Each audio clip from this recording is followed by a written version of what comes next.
ನಾವು ಕೈಗಳನ್ನು ಎತ್ತುವಂಥದ್ದು ಅದು ದೇವರಿಗೆ ಸಂಧ್ಯಾ ನೈವೇದ್ಯವಾಗಿ ಸಮರ್ಪಣೆ ಆಗುತ್ತದೆ. ನಮ್ಮ ಪ್ರಾರ್ಥನೆ ಕರ್ತನಿಗೆ ಧೂಪವಾಗಿ ಹೋಗುತ್ತದೆ. ಅದರಿಂದ what ever the spiritual action ನೀವು ಮಾಡ್ತೀರಿ, it will effect in the realm of the spirit. ಆತ್ಮಿಕ ಲೋಕದಲ್ಲಿ ಅದು ಇಫೆಕ್ಟ್ ಆಗುತ್ತದೆ. ದ ಬೈಬಲ್ ಹೇಳ್ತದೆ, ಯಾವಾಗ ಮೋಶೆ ತನ್ನ 2 ಕೈಗಳನ್ನು ಎತ್ತಿದ,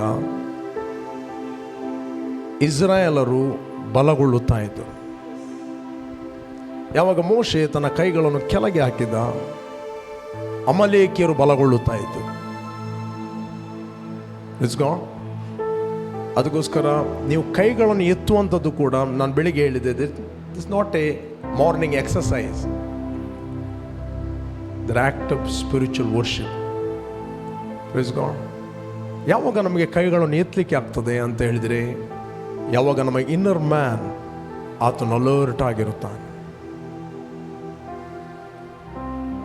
ಯಾರು ಕೂಡ ಕೈ ಎತ್ತಿ ಕೈ ಕೆಳಗೆ ಮಾಡಿ ಅಂತ ಹೇಳಬೇಕಾಗಿಲ್ಲ, ಅದು ತನ್ನಷ್ಟಕ್ಕೆ ಮೇಲೆ ಹೋಗುತ್ತದೆ. Praise God. When your spirit is active, ಯಾವಾಗ ನಿಮ್ಮ ಆತ್ಮ ಚುರುಕಾಗುತ್ತಾನೆ, ನಿಮ್ಮ ಕೈಗಳು ತನ್ನಷ್ಟಕ್ಕೆ ಮೇಲಕ್ಕೆ ಹೋಗುತ್ತವೆ. ನಾವು ವಾಕ್ಯವನ್ನು ತೆಗೆಯುವ ಎಫೆಸಿಯನ್ 2 chapter 8 verse. ಎಫೆಸಿಯನ್ 2 chapter 8 verse.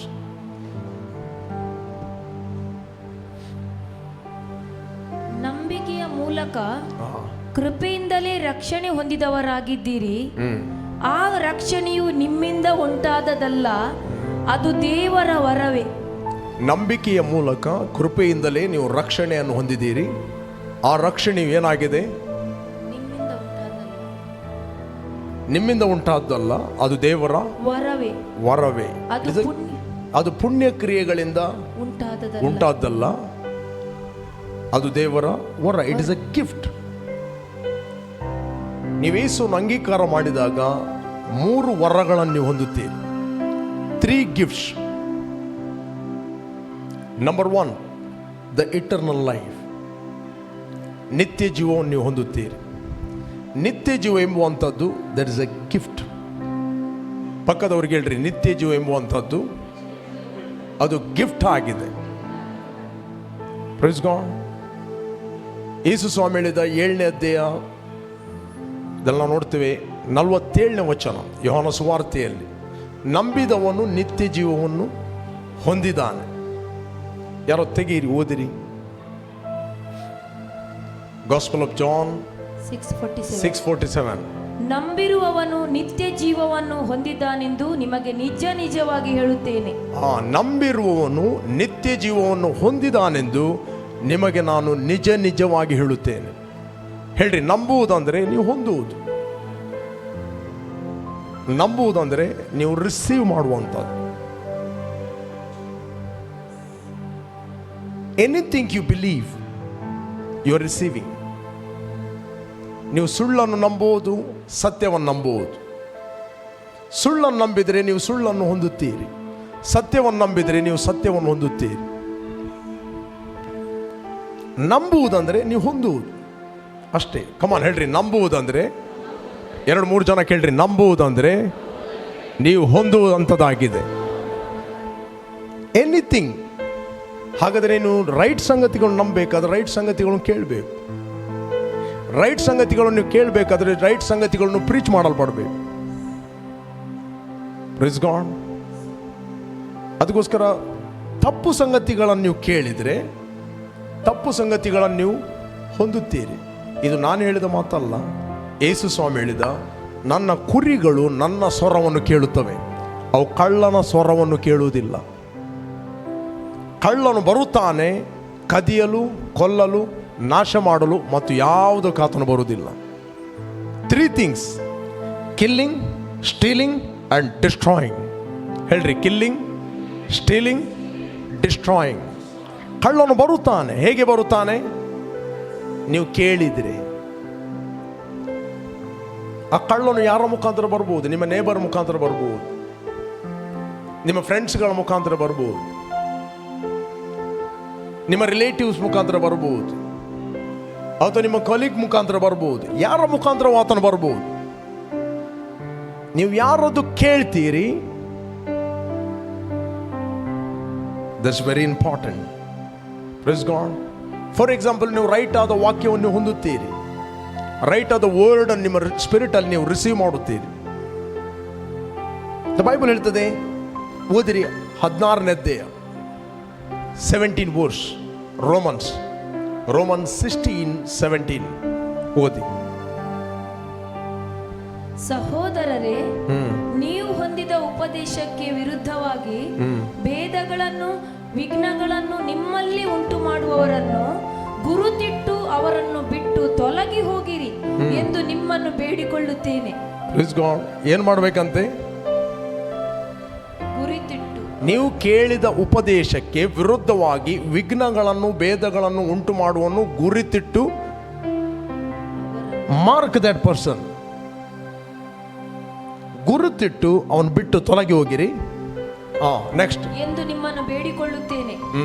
ಅಂತವರು ನಮ್ಮ ಕರ್ತನಾದ ಕ್ರಿಸ್ತನ ಸೇವೆಯನ್ನು ಮಾಡದೆ ತಮ್ಮ ಹೊಟ್ಟೆಯ ಸೇವೆಯನ್ನೇ ಮಾಡುವವರಾಗಿ ನಯದ ನುಡಿಗಳಿಂದಲೂ ಹೊಗಳಿಕೆಯ ಮಾತುಗಳಿಂದಲೂ ನಿಷ್ಕಪಟಿಗಳ ಹೃದಯಗಳನ್ನು ಮೋಸಗೊಳಿಸುತ್ತಾರೆ. ನಿಮ್ಮ ವಿಧೇಯತ್ವವು ಎಲ್ಲರಿಗೆ ಪ್ರಸಿದ್ಧವಾದದರಿಂದ ಇದನ್ನು ಬರೆದಿದ್ದೇನೆ. ಓಕೆ, ನಿಮ್ಮ ವಿಷಯದಲ್ಲಿ ಆನಂದ ಪಡುತ್ತೇನೆ. ನೀವು ಒಳ್ಳೆತನದ ವಿಷಯದಲ್ಲಿ ಜಾಣರು, ಕೆಟ್ಟತನದ ವಿಷಯದಲ್ಲಿ ಕಳಂಕವಿಲ್ಲದವರು ಆಗಿರಬೇಕೆಂದು ಅಪೇಕ್ಷಿಸುತ್ತೇನೆ. ಶಾಂತಿದಾಯಕನಾದ ದೇವರು ಶೀಘ್ರವಾಗಿ ಸೈತಾನನನ್ನು ನಿಮ್ಮ ಕಾಲುಗಳ ಕೆಳಗೆ ಹಾಕಿ ತುಳಿಸಿ ಬಿಡುವನು. ಸ್ಟಾಪ್.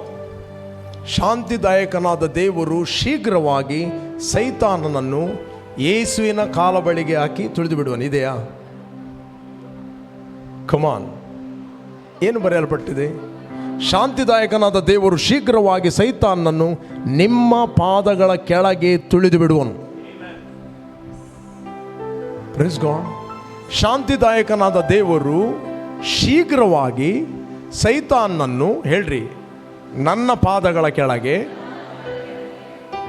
ಹಾಕಿ ತುಳಿದು ಬಿಡುವನು. ಯಾರ ಕಾಲ ಕೆಳಗೆ? ಪಕ್ಕದವರಿಗೆ ಹೇಳ್ರಿ, ನಿನ್ನ ಕಾಲ ಕೆಳಗೆ. Praise God. ದೂರದಿಂದ ಹೇಳ್ರಿ, ನಿನ್ನ ಕಾಲ ಕೆಳಗೆ. ಕಾಲ ಕೆಳಗೆ ನೋಡ್ರಿ. ಹಾಗಾದ್ರೆ ಸೈತಾನ್ನಲ್ಲಿ ಯಾವ ಅಥಾರಿಟಿ ಕೂಡ ಇಲ್ಲ. ಇವತ್ತು ಸೈತಾನ್ನ ಬಗ್ಗೆ ತುಂಬ ಮಾತಾಡುತ್ತಾರೆ. ಒಬ್ಬರು ಪ್ರೀಚ್ ಮಾಡ್ತಾ ಇದ್ರು, ಸೈತಾನಿಗೆ 6,000 ವರ್ಷದ ಎಕ್ಸ್ಪೀರಿಯನ್ಸ್ ಇದೆ, ಮೊದಲ ವಿಕೆಟ್ ಅವನು ತೆಗೆದದ್ದೇ ಆದಾಮನದ್ದು ಅಂತ. ನಾನು ಫಸ್ಟ್ ಟೈಮ್ ಕೇಳುವಾಗ ನನಗೇನೋ ದೊಡ್ಡ ಅವನ ಬಗ್ಗೆ ಬಹಳ ದೊಡ್ಡ ಕಲ್ಪನೆ ಸ್ಟಾರ್ಟ್ ಆಯಿತು ತಲೆಯಲ್ಲಿ. ಸೈತಾನ ಸೈತಾನ ಸೈತಾನ ಅಂತ. ಒಂದಿನ ನೆನಪಿಟ್ಟುಕೊಳ್ಳಿ, 2,000 ವರ್ಷಗಳ ಹಿಂದೆ ಯೇಸು ಕ್ರಿಸ್ತನು ತನ್ನ ಮರಣದಿಂದ ಮರಣಾಧಿಕಾರಿಯನ್ನು ಆತನು ಸೋಲಿಸಿಬಿಟ್ಟಿದ್ದಾನೆ. Praise God. ದ ಬೈಬಲ್ ಹೇಳ್ತದೆ, ಆತನು ಅಧಿಕಾರಗಳನ್ನು, ರಾಜತ್ವಗಳನ್ನು ಆತನು ನಿರಾಯುಧನಾಗಿ ಮಾಡಿದ್ದಾನೆ. ಸೈತಾನ ಅದರ ಆಯುಧ ಇಲ್ಲ, ಅವನು ನಿರಾಯುಧನಾಗಿದ್ದಾನೆ. ನೀವು ಹೊಸ ಒಡಂಬಡಿಕೆಯಲ್ಲಿ ಓದಲಿಕ್ಕೆ ಹೋದರೆ ಆತನಲ್ಲಿ ಇರುವಂಥದ್ದು ಒಂದೇ ಒಂದು ಸಂಗತಿ, ಅದು ಸುಳ್ಳು. ಹೇಳ್ರಿ, ಒಂದೇ ಒಂದು ಸಂಗತಿ, ಸುಳ್ಳು. ಆ ಸುಳ್ಳನ್ನು ಆತನು ಪ್ಲಾನ್, ಆರ್ಗನೈಸ್ ಮಾಡಿ, ಸ್ಟ್ರಾಟಜಿ ಮಾಡಿ ಅದು ನಿಮಗೆ ಆತನು ಪ್ರಕಟಿಸ್ತಾನೆ. ಆ ಸುಳ್ಳನ್ನು ನೀವು ನಂಬುವಂತೆ. ಮೂಮೆಂಟ್ ನೀವು ಸುಳ್ಳನ್ನು ನಂಬುತ್ತೀರಿ, ಆತನು ನಿಮ್ಮ ತಲೆಯಲ್ಲಿ ತಿರುಗುತ್ತಾನೆ. ಕೇಳ್ತಾ ಇದ್ದೀರಾ? ಮೂಮೆಂಟ್ ನೀವು ಸುಳ್ಳನ್ನು ನಂಬುತ್ತೀರಿ, ಸತ್ಯವನ್ನು ನಿಮ್ಮ ಕೈಯಿಂದ ನೀವು ಬಿಸಾಡುತ್ತೀರಿ. ನಾನು 4 ಕಳ್ಳರ ಬಗ್ಗೆ ಹೇಳಿದ್ದು ನೆನಪಿದೆಯಾ? ಇದು ರೈಟ್. ಒಬ್ಬ ಕುರಿಯನ್ನು ಹೊತ್ತುಕೊಂಡು ಹೋಗ್ತಾ ಇದ್ದ. Listen to me very carefully. ಒಬ್ಬ ಕುರಿಯನ್ನು ಹೊತ್ತುಕೊಂಡು ಹೋಗ್ತಾ ಇದ್ದ. 4 ಕಳ್ಳರು ಒಟ್ಟಾದರು, ಪ್ಲಾನ್ ಮಾಡಿದ್ರು, ಸ್ಟ್ರಾಟಜಿ ಮಾಡಿದ್ರು. 4 ಥೀಫ್. ಹೀಗೆ ಈ ಕುರಿಯನ್ನು ಹೇಗೆ ಕದಿಯುವುದು? ನೇರವಾಗಿ ಕುರಿ ಕದಿದ್ರೆ ಅವನು ಕಂಪ್ಲೇಂಟ್ ಕೊಡ್ತಾನೆ. ಯಾರಿಗೆ? ಅರಸನಿಗೆ. ಅರಸ ಹೇಳ್ತಾನೆ, ತೆಗೀರಿ, ನಮ್ಮ ಸೈನ್ಯ ಎಲ್ಲ ಹೊರಗೆ ಬರಲಿ, ನಮ್ಮ ಊರಲ್ಲಿ ಕೆಲವು ಕಳ್ಳರಿದ್ದಾರೆ, ಅವ್ರನ್ನ ಹಿಡೀರಿ ಅಂತ.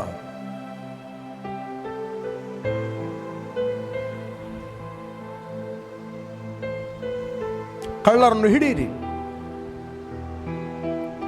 ಮೆಲ್ಲ ಒಬ್ಬ ಕಳ್ಳ ಬಂದ. ನಮಸ್ಕಾರ ಅಂತ ಕೇಳಿದ. ಇದೇನ್ರಿ ನೀವು ಕತ್ತೆಯನ್ನು ಹೊತ್ತುಕೊಂಡು ಹೋಗ್ತಾ ಇದ್ದೀರಿ?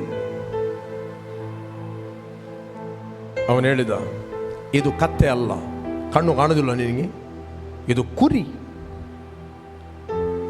ಸ್ವಲ್ಪ ಹೊತ್ತಿನ ನಂತರ ಇನ್ನೊಂದು ಕಳ್ಳ ಬಂದ. ಅವನು ಕೇಳ್ದ, ನಮಸ್ಕಾರ, ಇದನ್ನೇನು ಹೊತ್ತುಕೊಂಡು ಹೋಗ್ತಾ ಇದ್ದೀರಾ? ಕತ್ತೆಯನ್ನು. ಪುನಃ ಹೇಳಿದ, ಇದು ಕತ್ತೆ ಅಲ್ಲ, ಇದು ಕುರಿ. ಮೂರನೇ ಕಳ್ಳ ಬಂದ ಸ್ವಲ್ಪ ಮುಂದೆ ಹೋಗುವಾಗ, ಇದೇನು ಹೊತ್ತುಕೊಂಡು ಹೋಗ್ತಾ ಇದ್ದೀರಾ? ಕತ್ತೆಯನ್ನು ಹೊತ್ತುಕೊಂಡು ಹೋಗ್ತಿದ್ದಿರ್ತಾನೆ. ಅವನು ಹೇಳಿದ, ಎಲ್ರಿ ನಿಮಗೆ ಕಾಣೋದಿಲ್ವ, ಕುರಿ, ಇದು ಕುರಿ. ನಾಲ್ಕನೇ ಕಳ್ಳ ಬಂದ. ಇದು ಸ್ಟೋರಿಯನ್ನು ನೀವು ಓದಿದ್ದೀರಿ ರೈಟ್ ಸ್ಕೂಲಲ್ಲಿ. ನಾಲ್ಕನವನು ಕೇಳಿದ, ಇದೇನ್ರಿ ನೀವು ಕತ್ತೆಯನ್ನು ಹೊತ್ತುಕೊಂಡು ಹೋಗ್ತಾ ಇದ್ದೀರಿ? ಆಗ ಸ್ವಲ್ಪ ಥಿಂಕ್ ಮಾಡಿದ. ಒಬ್ಬನು ಸುಳ್ಳು ಹೇಳ್ಬೋದು, 2 ಮಂದಿ ಸುಳ್ಳು ಹೇಳ್ಬೋದು, 3 ಮಂದಿ ಸುಳ್ಳು ಹೇಳ್ಬೋದು, 4 ಮಂದಿ ಕೂಡ ಒಂದೇ ರೀತಿ ಹೇಳ್ತಾ ಇದ್ದಾರೆ. ಈಗ ನೀವು ಹೇಳ್ರಿ, ಆ ವ್ಯಕ್ತಿ ಹೊತ್ತುಕೊಂಡು ಹೋದದ್ದು ಎಂಥದ್ದು, ಕತ್ತೆಯ ಕುರಿಯ? ಎಂತ ಮೆಜಾರಿಟಿ ಹೇಳ್ತಾ ಇದೆ ಕತ್ತೆ ಅಂತ, ನೀವೇನು ಹೇಳ್ತಾ ಇದ್ದೀರಾ? ಕಮಾನ್. ನಾಲ್ಕನೇವನು ಹೇಳಿದಾಗ ಇದು ಕತ್ತೆ ಅಂತ ತೆಗೆದು ಬಿಸಾಡಿದ.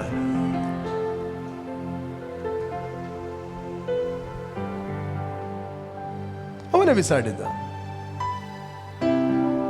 ನೀವು ಅನೇಕ ಸುಳ್ಳುಗಳನ್ನು ಪುನಃ ಕೇಳಿದಾಗ ನಿಮ್ಮಲ್ಲಿರುವ ಸತ್ಯವನ್ನು ನಿಮ್ಮ ಕೈಯಿಂದಲೇ ನೀವು ಬಿಸಾಡ್ತೀರಿ.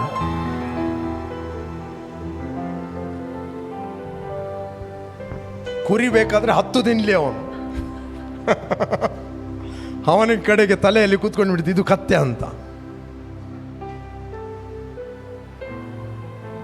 ಕಳ್ಳನು ಬರುತ್ತಾನೆ ಕದಿಯಲು, ಕೊಲ್ಲಲು, ನಾಶ ಮಾಡಲು, ಮತ್ತು ಯಾವುದಕ್ಕೂ ಬರುವುದಿಲ್ಲ. ಯೇಸು ಹೇಳಿದ, ಹೇಗೆ ನನ್ನ ಕುರಿಗಳು ನನ್ನ ಸ್ವರವನ್ನು ಕೇಳುತ್ತವೆ, ಕಳ್ಳನ ಸ್ವರವನ್ನು ಕೇಳುವುದಿಲ್ಲ. ನಿಮ್ಮಲ್ಲಿರುವ ಸತ್ಯ ಏನಂತ ಹೇಳಿದರೆ, ನೀವು ಪಾಪದ ಪಾಲಿಗೆ ಸತ್ತು ನೀತಿವಂತರಾಗಿ ಜೀವಿಸುವಂತೆ ಆತ ನಿಮ್ಮ ಪಾಪಗಳನ್ನು ತನ್ನ ದೇಹದ ಮೇಲೆ ಹೊತ್ತುಕೊಂಡು ಹೋದನು. ಆತನ ಬಾಸುಂಡೆಗಳಿಂದ ನಿಮಗೆ ಗುಣ ಆಯಿತು. ಕಮನಡ್ರಿ, ಗುಣ ಆಯಿತು. ದೇವರು ಹೇಳ್ತಾ ಇದ್ದಾನೆ ಗುಣ ಆಯಿತು ಅಂತ. ಸತ್ಯ ಹೇಳ್ತದೆ ನಿನ್ನ ಗುಣ ಆಯಿತು ಅಂತ. ಸುಳ್ಳು ಹೇಳ್ತದೆ. ಇದೇ ಕಾಯಿಲೆಯಲ್ಲಿ 3 ಮಂದಿ ಸತ್ತಿದ್ದಾರೆ. ಇದೇ ಕಾಯಿಲೆಯಲ್ಲಿ ನೆಗ್ಲೆಕ್ಟ್ ಮಾಡಿದ ಕಾರಣ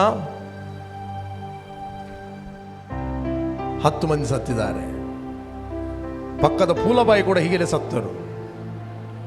ಇವನು ಗುಣ ಆಗಿದ್ದಾನೆ ಎಂತ ಅದು? ಗುಣ ಆಗಿದ್ರೆ ಡಾಕ್ಟ್ರಿ ಯಾಕೆ?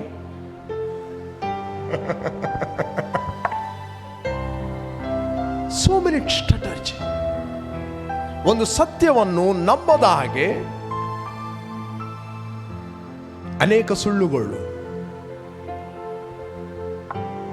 ಬೈಬಲ್ ಹೇಳುತ್ತೆ, ಎಲ್ಲಾ ಮನುಷ್ಯರು ಸುಳ್ಳುಗಾರರಾದರು, ದೇವರು ಸತ್ಯವಂತನೇ. ಕಮನ್ ಹೇಳ್ರಿ, ಎಲ್ಲಾ ಮನುಷ್ಯರು ಸುಳ್ಳುಗಾರರಾದರು, ದೇವರು ಸತ್ಯವಂತನೇ. 2-3 ಜನ ಕೇಳ್ರಿ, ಎಲ್ಲಾ ಮನುಷ್ಯರು ಸುಳ್ಳುಗಾರರಾದರು, ದೇವರು ಸತ್ಯವಂತನೇ. ಹೇಳ್ರಿ, ದೇವರ ವಾಕ್ಯವು ನನ್ನ ಕುರಿತಾಗಿ ಏನು ಹೇಳುತ್ತದೆ ಅದೇ ನಾನು ಆಗಿದ್ದೇನೆ. ಹಲ್ಲೆಲೂಯ. ಹೇಳ್ರಿ, ದೇವರ ವಾಕ್ಯವು ನನ್ನ ಕುರಿತಾಗಿ ಏನು ಹೇಳುತ್ತದೆ ಅದೇ ನಾನು ಆಗಿದ್ದೇನೆ. ಹೇಳ್ರಿ, ಎಲ್ಲ ಸುಳ್ಳುಗಳನ್ನು ನಾನು ರಿಜೆಕ್ಟ್ ಮಾಡುತ್ತೇನೆ. 4 ಮಂದಿ ಅಲ್ಲ, 1000 ಬಂದು ಹೇಳಿ ನೀನು ಸಾಯ್ತಿ ಅಂತ ಹೇಳ್ರಿ, ನಾನು ಸಾಯುವುದಿಲ್ಲ, ನಾನು ಬದುಕುತ್ತೇನೆ, ಯೆಹೋವನ ಕ್ರಿಯೆಗಳನ್ನು ನಾನು ಸಾರುವನಾಗಿದ್ದೇನೆ. 1000 ಮಂದಿ ಹೇಳಿ ನಿನಗೆ ಈ ಜಾಬ್ ಸಿಗುವುದಿಲ್ಲ ಅಂತ ಹೇಳ್ರಿ, ನನ್ನ ತಂದೆಯಾದ ದೇವರು ತನ್ನ ಐಶ್ವರ್ಯ ಪ್ರಭಾವಕ್ಕೆ ತಕ್ಕ ಹಾಗೆ ಕ್ರಿಸ್ತ ಯೇಸುವಿನ ಮೂಲಕ ನನ್ನ ಪ್ರತಿಯೊಂದು ಕೊರತೆಗಳನ್ನು ನೀಗಿಸ್ತಾನೆ. 1000 ಮಂದಿ ಹೇಳಿ ಈ ಸರ್ತಿ ನೀನು ಉದ್ಧಾರ ಆಗುವುದಿಲ್ಲ ಅಂತ ಹೇಳ್ರಿ, ನಾನು ಕೆಲಸಕ್ಕೆ ಹೋಗುವಾಗಲೂ ಬರುವಾಗಲೂ ನನಗೆ ಶುಭವೇ ಉಂಟಾಗುವುದು. I will receive the good job and right job in the name of Jesus.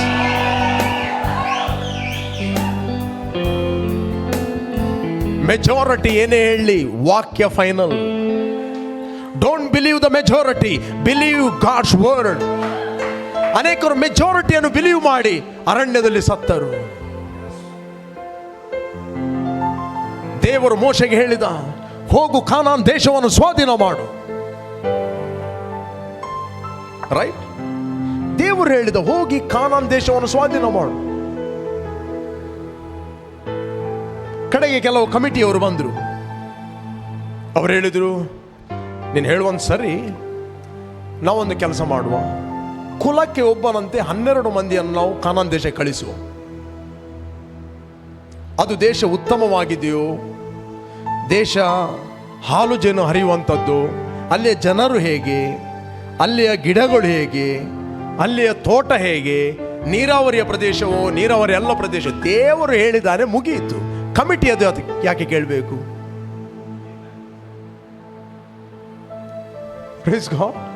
ದೇವರು ಹೇಳಿದ್ದಾನೆ, ಹಾಲು ಜೇನು ಹರಿಯುವ ದೇಶ, ಉತ್ತಮವಾದ ದೇಶ ನಾನು ನಿಮಗೆ ಕೊಟ್ಟಿದ್ದೇನೆ. 12 ಮಂದಿಯನ್ನು ಕಳಿಸಿದರು.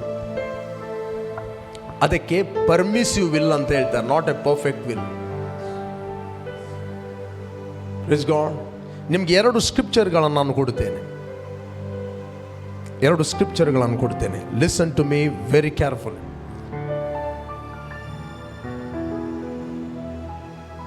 ಅರಣ್ಯಕಾಂಡ 13ನೇ ಅಧ್ಯಾಯ 1ನೇ ವಚನ ಓದಿ.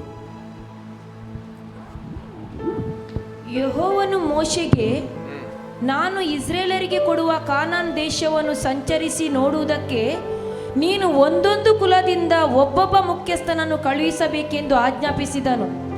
ಯೆಹೋವನ ಅಪ್ಪಣೆಯ ಮೇರೆಗೆ ಮೋಶೆ ಪಾರಾನ್ ಅರಣ್ಯದಿಂದ ಇಸ್ರೇಲರ ಮುಖ್ಯಸ್ಥರನ್ನು ಕಳುಹಿಸಿದನು. ಹಲ್ಲೆಲೂಯಾ. ಇಲ್ಲಿ ಏನು ಬರೆಯಲ್ಪಟ್ಟಿದೆ? ನೀವು ಒಂದು ಸೈಡಲ್ಲಿ ಬೈಬಲ್ ಓದ್ತೀರಿ, ಇಲ್ಲಿ ಯೆಹೋವನು ಕಳಿಸ್ತನು ಅಂತ ಉಂಟು. ರೈಟ್? ಕಮಾನ್, ಏನು ಬರೆಯಲ್ಪಟ್ಟಿದೆ? ಪುನಃ ಓದಿ. ನಾನು ಇಸ್ರಾಯೇಲ್ ಮಕ್ಕಳಿಗೆ ಕೊಡುವ ಕಾನಾನ್ ದೇಶವನ್ನು ಪರೀಕ್ಷಿಸುವ ಹಾಗೆ ನೀನು ಮನುಷ್ಯರನ್ನು ಕಳಿಸು, ಅವರವರ ಪಿತೃಗಳ ಗೋತ್ರದ ಪ್ರಕಾರ ಅವರೊಳಗೆ ಅಧಿಕಾರಿಯಾಗಿ ಪ್ರತಿಯೊಬ್ಬರನ್ನು ಕಳಿಸು ಅಂದನು. ರೈಟ್? ರೈಟ್? ಓದಿರಿ. ಡಿಟ್ರಾನಮಿ, ಧರ್ಮೋಪದೇಶ ಕಾಂಡ 1ನೇ ಅಧ್ಯಾಯ 22ನೇ ವಚನ. ಆಗ ನೀವೆಲ್ಲರೂ ನನ್ನ ಬಳಿಗೆ ಬಂದು 21ರಿಂದ ಓದಿರಿ. ನಿಮ್ಮ ದೇವರಾದ ಯೆಹೋವನು ಆ ದೇಶವನ್ನು ನಿಮಗೇ ಕೊಟ್ಟಿದ್ದಾನೆ. ನಿಮ್ಮ ಪಿತೃಗಳ ದೇವರಾದ ಯೆಹೋವನು ಹೇಳಿದಂತೆ ಅದನ್ನು ಹತ್ತಿ ಸ್ವಾಧೀನ ಮಾಡಿಕೊಳ್ಳಿರಿ. ನೀವು ದಿಗಿಲು ಪಡದೆ ಧೈರ್ಯವಾಗಿ ಇರಬೇಕೆಂದು ಹೇಳಿದೆನು. ಆಗ ನೀವೆಲ್ಲರೂ ನನ್ನ ಬಳಿಗೆ ಬಂದು ನಮಗಿಂತ ಮುಂದಾಗಿ ಮನುಷ್ಯರನ್ನು ಕಳುಹಿಸುವೆವು, ಅವರು ನಮಗೋಸ್ಕರ ಆ ದೇಶವನ್ನು ಪರೀಕ್ಷಿಸಿ ನೋಡಿ ನಾವು ಹತ್ತಿ ಹೋಗಬೇಕಾದ ದಾರಿಯ ವಿಷಯದಲ್ಲೂ ಸೇರಬೇಕಾದ ಊರುಗಳ ವಿಷಯದಲ್ಲೂ ನಮಗೆ ವರ್ತಮಾನ ತಿಳಿಸಲಿ ಎಂದು ಹೇಳಿದಿರಿ. ಯಾರು ಹೇಳಿದ್ದು? ಮೋಶೆಯಲ್ಲಿ ಕ್ಲಿಯರ್ ಧರ್ಮೋಪದೇಶ ಕಾಂಡದಲ್ಲಿ ಹೇಳ್ತಾನೆ, ದೇವರು ನನಗೆ ಹೇಳಿದ, ಹೋಗಿ ಕಾನಾನ್ ದೇಶವನ್ನು ಸ್ವಾಧೀನ ಮಾಡ್ರಿ ಅಂತ. ನೀವು ಬಂದು ನನಗೆ ಅಡ್ವೈಸ್ ಕೊಟ್ಟಿರಿ. ಏನಂತ ಹೇಳಿದ್ರೆ, ಆ ದೇಶ ಉತ್ತಮವಾಗಿದೆಯೋ ಒಳ್ಳೆಯದಾಗಿದೆಯೋ, ಕುಲಕ್ಕೊಬ್ಬ ಜನರನ್ನು ಮುಂದಾಗಿ ಕಳಿಸುವೆವು ಎಂದು ಕೇಳಿದಿರಿ. ಅದಕ್ಕೆ ಮೋಶೆ ದೇವರ ಹತ್ರ ಕೇಳಿದ, ದೇವರೇ ಏನು ಮಾಡುವುದಂತ. ಅದಕ್ಕೆ ದೇವರು ಪರ್ಮಿಸಿವ್ ವಿಲ್ ಕೊಟ್ಟ. There are 3 kinds of will. One is the perfect will, another is a good will, another is acceptable will. ಈ acceptable will ಯಾವಾಗಲೂ danger in your life. Praise God. Permissive will ಅಂತ ಹೇಳ್ತಾರೆ. ನೀವು ದೇವರಿಗೆ ತುಂಬ ಹಠ ಮಾಡಿದ್ರೆ ಓಕೆ ಅಂತ ಹೇಳ್ತಾನೆ ದೇವರು. But that is not a perfect will. That is not a perfect will. That is a permissive will. ಕಾನಾನ್ ದೇಶಕ್ಕೆ ಜನರನ್ನು ಕಳಿಸುವಂಥದ್ದು ದೇವರ ಚಿತ್ತ ಅಲ್ಲ. That is not a perfect will. ದೇವರು ಮೋಶೆಗೆ ಹೇಳಿದ, ಹೋಗು ಸ್ವಾಧೀನ ಮಾಡು ಅಷ್ಟೇ. 1ನೇ ಅಧ್ಯಾಯ 21ನೇ ವಚನದಲ್ಲಿ ನಾವು ನೋಡ್ತೇವೆ. 22ನೇ ವಚನದಲ್ಲಿ ಅವ್ರು ಹೇಳ್ತಾರೆ, ನಾವು ಕಾನಾನ್ ದೇಶವನ್ನು ಸಂಚರಿಸಿ ನೋಡುವಂತೆ ನಮ್ಮ ಮುಂದಾಗಿ ಜನರನ್ನು ಕಳಿಸು, ನೀವು ಹೇಳಿದಂತೆ ನಾನು ಮಾಡಿದೆನು. ಅಲ್ಲಿ ಅರಣ್ಯಕಾಂಡದಲ್ಲಿ ಇಷ್ಟೇ ಬರೆಯಲ್ಪಟ್ಟಿದೆ, ಯೆಹೋವನು ಕಳಿಸ್ತಾನಂತ. ಅದು ಕೂಡ ದೇವರ ಹತ್ರ ಅವನು ಪರ್ಮಿಷನ್ ಕೇಳಿದ, ದೇವರು ಓಕೆ ಅಂತ ಹೇಳಿದ. ಎಷ್ಟು ಮಂದಿ ಅರ್ಥ ಆಗ್ತಾ ಇದೆ? Price God. ಓಕೆ, ಈಗ ಹೋದರು. ಎಷ್ಟು ಮಂದಿ ಹೋದರು? 12 ಮಂದಿ ಹೋದರು. ಓದಿರಿ ಅರಣ್ಯಕಾಂಡ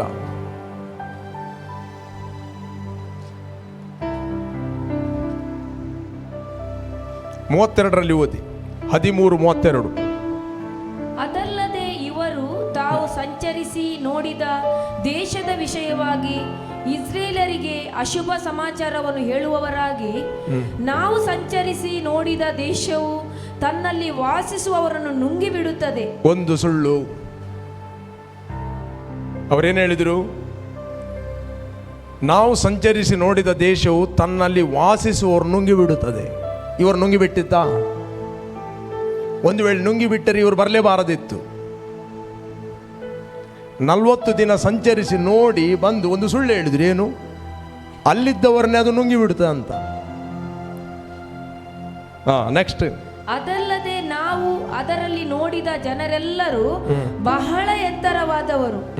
ಅಲ್ಲಿ ನೆಫಿಲಿಯರನ್ನು, ಅಂದರೆ ನೆಫಿಲಿಯ ವಂಶದವರಾದ ಉನ್ನತ ಪುರುಷರನ್ನು ನೋಡಿದೆವು. ನಾವು ಅವರ ಮುಂದೆ ಮಿಡತೆಗಳಂತೆ ಇದ್ದೇವೆಂದು ತಿಳಿದುಕೊಂಡೆವು. ನಾವು ಅವರ ಮುಂದೆ ಮಿಡತೆಗಳಂತೆ ಕಂಡೆವು. ಅವರು ತಮ್ಮನ್ನು ವೈರಿಯ ಒಟ್ಟಿಗೆ ಕಂಪೇರ್ ಮಾಡಿದರು. Praise God. ಅವರು ತಮ್ಮನ್ನು ಪರಿಸ್ಥಿತಿಯ ಮುಂದೆ ತನ್ನನ್ನು ನೋಡಿದ್ರು. Come on, rise. Praise God. 10 ಮಂದಿ ರಾಂಗ್ ರಿಪೋರ್ಟ್ ತಂದರು, 2 ಮಾತ್ರ ರೈಟ್ ರಿಪೋರ್ಟ್ ತಂದರು. 2 ಹೇಳಿದರು, ಅದು ಹಾಲು ಜೇನು ಹರಿಯುವ ದೇಶ, ಉತ್ತಮವಾದ ದೇಶ, ದೇವರು ನಮಗೆ ಆ ದೇಶವನ್ನು ಕೊಟ್ಟಿದ್ದಾನೆ, ನಾವು ಆ ದೇಶವನ್ನು ಸ್ವಾಧೀನ ಮಾಡುವೆವು. 2 ಹೇಳಿದರು. ಯಾರು? ಯೋಶುವ ಮತ್ತು ಕಾಲೇಬ್. ಯೋಶುವ ಮತ್ತು ಕಾಲೇಬ್ ಅವರು ಕೇವಲ ಎಗ್ರಿ ಆದರು ದೇವರೊಟ್ಟಿಗೆ. 10 ಮಂದಿ ಪರಿಸ್ಥಿತಿಯೊಟ್ಟಿಗೆ ಎಗ್ರಿ ಆದರು. 10 ಮಂದಿ ಪರಿಸ್ಥಿತಿಯ ಬಗ್ಗೆ ಮಾತಾಡಿದರು. 10 ಮಂದಿ ಸಮಸ್ಯೆಯ ಬಗ್ಗೆ ಮಾತಾಡಿದರು.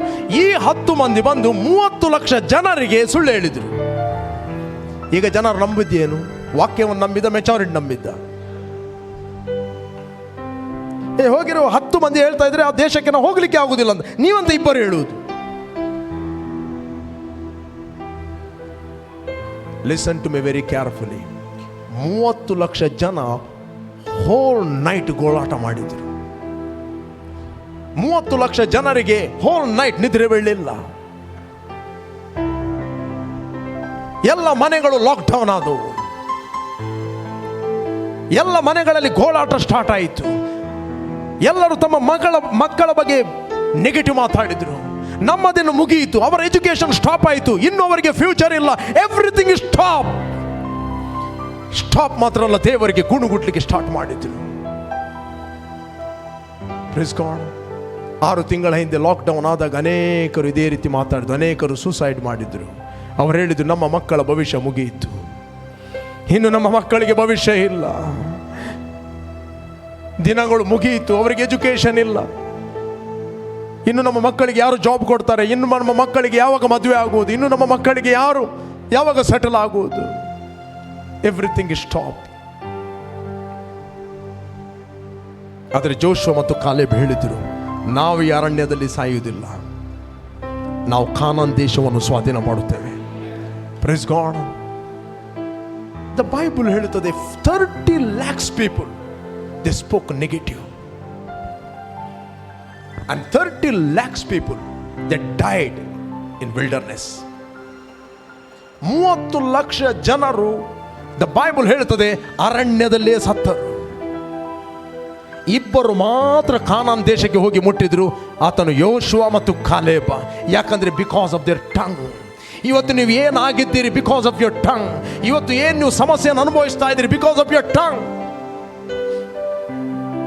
ನಿಮ್ಮ ನಾಲಿಗೆ ನಿಮಿತ್ತವಾಗಿ. ನಿಮ್ಮ ಫ್ಯೂಚರ್ ಇದೆ ನಿಮ್ಮ ನಾಲಿಗೆಯಲ್ಲಿ, ನಿಮ್ಮ ಭವಿಷ್ಯ ಇದೆ ನಿಮ್ಮ ನಾಲಿಗೆಯಲ್ಲಿ. ಇವತ್ತು ನಿಮಗೆ ದೇವರು ವಾಕ್ಯವನ್ನು ಕೊಟ್ಟಿದ್ದಾನೆ, ಆ ವಾಕ್ಯವನ್ನು ಮಾತಾಡಲಿಕ್ಕೆ ಕೊಟ್ಟಿದ್ದಾನೆ. Don't speak about situation, don't talk about the mountains, don't talk about the failure. ಪರಿಸ್ಥಿತಿಗಳ ಬಗ್ಗೆ ಮಾತಾಡಬೇಡ್ರಿ. ಈಗ ಏನು ಕಂಡೀಷನ್ ನಡೀತಾ ಇದೆ ಅದರ ಬಗ್ಗೆ ಮಾತಾಡಬೇಡ್ರಿ. ಮಾತಾಡ್ರಿ ನಿಮ್ಮ ಭವಿಷ್ಯವನ್ನು, ಮಾತಾಡ್ರಿ ನಿಮ್ಮ ಫ್ಯೂಚರನ್ನು through the word of God. ಮಾತಾಡ್ರಿ ನಿಮ್ಮ ಮಕ್ಕಳ ಬಗ್ಗೆ ವಾಕ್ಯ ಏನು ಹೇಳ್ತದೆ ಅದನ್ನು ಮಾತಾಡ್ರಿ. ಮಾತಾಡ್ರಿ ನಿಮ್ಮ ಹೆಂಡತಿಯ ಬಗ್ಗೆ ವಾಕ್ಯ ಏನು ಹೇಳ್ತದೆ ಮಾತಾಡಿ. ನಿಮ್ಮ ಗಂಡನ ಬಗ್ಗೆ ವಾಕ್ಯ ಏನು ಹೇಳ್ತದೆ ಮಾತಾಡ್ರಿ. ನಿಮ್ಮ ಭವಿಷ್ಯದ ಬಗ್ಗೆ ವಾಕ್ಯ ಏನು ಹೇಳ್ತದೆ ಅದನ್ನು ಮಾತಾಡ್ರಿ.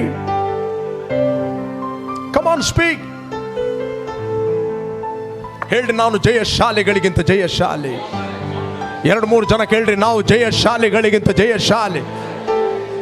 ಹೇಳ್ರಿ, ನನಗೆ ವಿರುದ್ಧವಾಗಿ ನಿಂತಿರುವ ಯಾವ ಆಯುಧವು ಜಯಿಸುವುದೇ ಇಲ್ಲ. ಎಲ್ಲ ನಾಲಿಗೆಗಳನ್ನು ನಾನು ದೋಷಿ ಎಂದು ಖಂಡಿಸುವನಾಗಿದ್ದೇನೆ. ನಾನು ದೇವರಿಂದ ಹುಟ್ಟಿದವನು, ನನ್ನಲ್ಲಿರುವ ಆತನು ಲೋಕದಲ್ಲಿರುವವನಿಗಿಂತ ಹೆಚ್ಚಿನವನು, ಹೆಚ್ಚಿನವನು, ಹೆಚ್ಚಿನವನು. ಕಮ್ ಆನ್, ಅರೈಸ್, ಹೆಚ್ಚಿನವನು. ನೀವೆಷ್ಟು ಮಾತಾಡುತ್ತೀರಿ ಅದು ನಿಮ್ಮ ಭವಿಷ್ಯವಾಗಿದೆ. ನೀವೆಷ್ಟು ಪರಿಸ್ಥಿತಿಗಳು ಮಾತಾಡುತ್ತೀರಿ, ಪರಿಸ್ಥಿತಿಗಳು ನಿಮ್ಮನ್ನು ಕೆಳಗೆ ಕೆಳಗೆ ಕೆಳಗೆ ಕೊಂಡು ಹೋಗುತ್ತವೆ. Put you down. ಇದೆಲ್ಲ ನಮಗೆ ನಿದರ್ಶನ ರೂಪವಾಗಿ ಬರೆಯಲ್ಪಟ್ಟಿದೆ. ದೇವರ ವಾಕ್ಯದ ಬಗ್ಗೆ ಜಾಸ್ತಿ ಒಪಿನಿಯನ್ ಕೇಳಬೇಡ್ರಿ. ದೇವರ ವಾಕ್ಯದ ಬಗ್ಗೆ ಅಭಿಪ್ರಾಯಗಳನ್ನು ಕೇಳಬೇಡ್ರಿ. ದೇವರ ವಾಕ್ಯವನ್ನು ಇದ್ದ ಹಾಗೆ ಅದು ನಂಬಿರಿ. ಮೋಶೆ ದೇವರ ವಾಕ್ಯದ ಬಗ್ಗೆ ಕಮಿಟಿ ಹತ್ರ ಒಪಿನಿಯನ್ ಕೇಳಿದ. ಆ ಕಮಿಟಿ ರಾಂಗ್ ಅಡ್ವೈಸ್ ಕೊಟ್ಟಿತ್ತು. ಆ ಕಮಿಟಿ 10 ಜನರನ್ನು ಕಳಿಸ್ತು, 12 ಜನರನ್ನು ಕಳಿಸ್ತು. ಅವ್ರು ನೆಗೆಟಿವ್ ರಿಪೋರ್ಟನ್ನು ತಂದರು. ಆ ನೆಗೆಟಿವ್ ರಿಪೋರ್ಟ್ನ ಒಟ್ಟಿಗೆ 30 ಲಕ್ಷ ಜನ ನಂಬಿದ್ರು, 30 ಲಕ್ಷ ಜನ ಅರಣ್ಯದಲ್ಲಿ ಸತ್ತರು. Praise God. ಇಬ್ಬರು ಮಾತ್ರ ವಾಕ್ಯವನ್ನು ಮಾತಾಡಿದ್ರು, ಇಬ್ಬರು ಮಾತ್ರ ಡೆಸ್ಟಿನಿ ರೀಚ್ ಆದರು. ಅದಕ್ಕೆ ಬೈಬಲ್ ಹೇಳ್ತದೆ, ಓದಿರಿ, ರೋಮನ್ಸ್ 3 chapter 1 verse.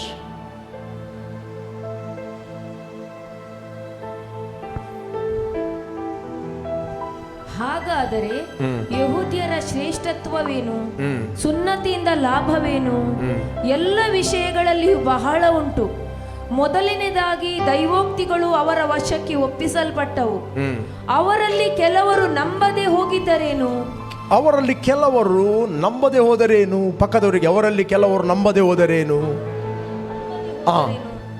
ಅವರು ನಂಬದೆ ಹೋದದರಿಂದ ದೇವರು ವಚನಕ್ಕೆ ತಪ್ಪುವನಾದನು. ಅವರು ನಂಬದೆ ಹೋದದರಿಂದ ದೇವರು ತನ್ನ ವಚನವನ್ನು ಚೇಂಜ್ ಮಾಡ್ತಾನ? ಎಂದಿಗೂ ಇಲ್ಲ, ಎಂದಿಗೂ ಇಲ್ಲ. ಕಮಾನ್ ಹೇಳ್ರಿ, ಎಂದಿಗೂ ಇಲ್ಲ. ನೀನು ದೇವರ ವಾಕ್ಯವನ್ನು ನಂಬು, ನಂಬದೆ ಹೋಗು. ದೇವರು ಚೇಂಜ್ ಆಗೋದಿಲ್ಲ. ದೇವರು ತನ್ನ ವಾಕ್ಯವನ್ನು ಚೇಂಜ್ ಮಾಡುವುದಿಲ್ಲ. God will never change. He is yesterday, today, tomorrow he is the same. ನಂಬುವುದು ಬಿಡುವುದು ಅದು ನಿನಗೆ ಬಿಟ್ಟದ್ದು. ನೀನು ನಂಬು, ನಂಬದೆ ಹೋಗು. ದೇವರು ನಂಬಿಗಸ್ತನಾಗಿರುತ್ತಾನೆ. ನೆಕ್ಸ್ಟ್ ಓದಿ. ಎಲ್ಲಾ ಮನುಷ್ಯರು ಸುಳ್ಳುಗಾರರಾದರೂ ದೇವರು ಸತ್ಯವಂತನೇ ಸರಿ. ಎಲ್ಲ ಮನುಷ್ಯರು ಸುಳ್ಳುಗಾರರಾದರೂ ದೇವರು ಸತ್ಯವಂತನೇ. ಇಡೀ ಪ್ರಪಂಚ ಹೇಳಿ ದೇವರ ವಾಕ್ಯ ಸುಳ್ಳು ಅಂತ, ಸ್ಟಿಲ್ ದೇವರು ಸತ್ಯವನ್ನೇ ಮಾತಾಡುತ್ತಾನೆ. Don't agree with the people, agree with God. Come on ಹೇಳ್ರಿ, ಎಗ್ರಿ ವಿತ್ ಗಾಡ್. ಹೇಳ್ರಿ, ದೇವರ ವಾಕ್ಯ ನನ್ನ ಬಗ್ಗೆ ಏನು ಹೇಳುತ್ತದೋ ಅದೇ ನಾನು ಆಗಿದ್ದೇನೆ. ಪುನಃ ಹೇಳ್ರಿ, ದೇವರ ವಾಕ್ಯ ನನ್ನ ಬಗ್ಗೆ ಏನು ಹೇಳುತ್ತದೋ ಅದೇ ನಾನು ಆಗಿದ್ದೇನೆ. ದೇವರ ವಾಕ್ಯ ನನಗೆ ಏನು ಹೊಂದಲು ಹೇಳುತ್ತದೋ ಅದೇ ನಾನು ಹೊಂದುವನಾಗಿದ್ದೇನೆ. ದೇವರ ವಾಕ್ಯ ನನಗೆ ಏನು ಮಾಡಲು ಹೇಳುತ್ತದೋ ಅದನ್ನು ನಾನು ಮಾಡುವನಾಗಿದ್ದೇನೆ. 3 things are very important. ದೇವರ ವಾಕ್ಯ ನನ್ನ ಕುರಿತಾಗಿ ಏನು ಹೇಳುತ್ತದೋ ಅದೇ ನಾನು. ಡಾಕ್ಟರ್ ರಿಪೋರ್ಟ್ ನಿಮ್ಮ ಬಗ್ಗೆ ಏನು ಹೇಳ್ತದೆ ಅದು ನೀನಲ್ಲ. ನಿಮ್ಮ ನೇಬರ್ ನಿನ್ನ ಬಗ್ಗೆ ಏನು ಹೇಳ್ತಾರೆ ಅದು ನೀನಲ್ಲ. ನಿಮ್ಮ ರಿಲೇಟಿವ್ ನಿನ್ನ ಬಗ್ಗೆ ಏನು ಹೇಳ್ತಾರೆ ಅದು ನೀನಲ್ಲ. ಹೇಳ್ರಿ, ನಾನು ಅಲ್ಲ. ದೇವರ ವಾಕ್ಯವು ನನ್ನ ಕುರಿತಾಗಿ ಏನು ಹೇಳುತ್ತದೋ ಅದೇ ನಾನು ಆಗಿದ್ದೇನೆ. ಎವ್ರಿ ಡೇ ನಿಮ್ಮ ಸತ್ಯವೇದವನ್ನು ತೆಗೆದುಕೊಳ್ಳ್ರಿ, ಹೇಳ್ರಿ, ಇದು ನನ್ನ ಬೈಬಲ್, ಇದು ನನ್ನ ಬಗ್ಗೆ ಏನು ಹೇಳುತ್ತದೆ ಅದೇ ನಾನು ಆಗಿದ್ದೇನೆ. ಬೈಬಲ್ ಓದುವ ಮುಂಚೆ 3 ಸಂಗತಿಗಳನ್ನು ಹೇಳ್ರಿ. ಓಪನ್ ಮಾಡುವ ಮುಂಚೆ, ಫಾದರ್ ಐ ಥ್ಯಾಂಕ್ ಯು, ಇದು ನನ್ನ ಬೈಬಲ್, ಇದು ನನ್ನ ಕುರಿತಾಗಿ ಏನು ಹೇಳುತ್ತದೋ ಅದೇ ನಾನು ಆಗಿದ್ದೇನೆ. ಇದು ನನಗೆ ಏನು ಮಾಡಲು ಹೇಳುತ್ತದೋ ಅದನ್ನು ನಾನು ಮಾಡುವನಾಗಿದ್ದೇನೆ. ಇದು ನನಗೆ ಏನು ಹೊಂದಲು ಹೇಳುತ್ತದೋ ಅದನ್ನು ನಾನು ಹೊಂದುವನಾಗಿದೆ. ನಾನು ಮಾಡ್ತೇನೆ ಇದನ್ನು ಎವ್ರಿ ಡೇ ಓದುವ ಮುಂಚೆ. ಇಲ್ಲಾಂದರೆ ಇದು ನಮ್ಮ ಬೈಬಲ್, ಇದು Catholic Bible, Protestant Bible, Bible ಸೊಸೈಟಿಯ ಬೈಬಲ್, ಅದರ ಬೈಬಲ್, ಕೆಂಪು ಬೈಬಲ್, ಹಳದಿ ಬೈಬಲ್. ಫಸ್ಟ್ ಗೊತ್ತಿರಲಿ, ಇದು ನನ್ನ ಬೈಬಲ್, ಇದು ನನ್ನ ಬಗ್ಗೆ ಏನು ಹೇಳ್ತೆ ಅದೇ ನಾನು. ಮೊದಲು ನಿಮಗೆ ಒಳಗಿಂದ ಗೊತ್ತಿರಲಿ, ಇದು ನನ್ನ ಬೈಬಲ್, ಇದನ್ನು ದೇವರು ನನಗೆ ಕೊಟ್ಟಿದ್ದಾನೆ. ಸತ್ಯವೇದದಲ್ಲಿ ಇಲ್ಲ ಎಂಬುದು ಯಾವುದೂ ಇಲ್ಲ, ಎಲ್ಲವೂ ಜೊತೆ ಜೊತೆ ಆಗಿದೆ. ಅದನ್ನು ಹುಡುಕಿ ಓದಿರಿ ಅಂತ ಬೈಬಲ್ ಹೇಳ್ತದೆ. Please god. ನಾನು ಮೊನ್ನೆ ಹೇಳಿದೆ, ನೀವು ವಾಷಿಂಗ್ ಮಿಷನ್ ತೆಗೊಳ್ತೀರಿ, ರೈಟ್? ಅದರೊಟ್ಟಿಗೆ ಏನು ಕೊಡಲ್ಪಟ್ಟಿದೆ? ಮ್ಯಾನ್ವಲ್ ಕೊಡ್ತಾರೆ, ರೈಟ್? ಒಂದು ಗಾಡಿ ತೆಗೊಳ್ತೀರಿ, ಹೊಸ ಗಾಡಿ, ಅದರೊಟ್ಟಿಗೆ ಒಂದು ಮ್ಯಾನ್ವಲ್ ತೆಗೆದು ಕೊಡ್ತಾರೆ. ಒಂದು ಮೊಬೈಲ್ ತಗೊಳ್ತೀರಿ, ಏನು ಕೊಡ್ತಾರೆ? ಮ್ಯಾನ್ವಲ್ ಕೊಡ್ತಾರೆ. ನೀವು ಮ್ಯಾನ್ವಲಲ್ಲಿ ನೋಡ್ತೀರಿ, ಅಂಡರ್ಲೈನ್ ಹಾಕ್ತೀರಿ, ಬಿಡ್ತೀರಾ? ಮ್ಯಾನ್ವಲಲ್ಲಿ ನೋಡ್ತೀರಿ, ಮೊಬೈಲ್ನ ಒಳಗೆ ಹುಡುಕ್ತೀರಿ. ಮ್ಯಾನ್ವಲನ್ನು ನೋಡ್ತೀರಿ, ವಾಷಿಂಗ್ ಮಿಷನ್ನ ಒಳಗೆ ಹುಡುಕ್ತೀರಿ.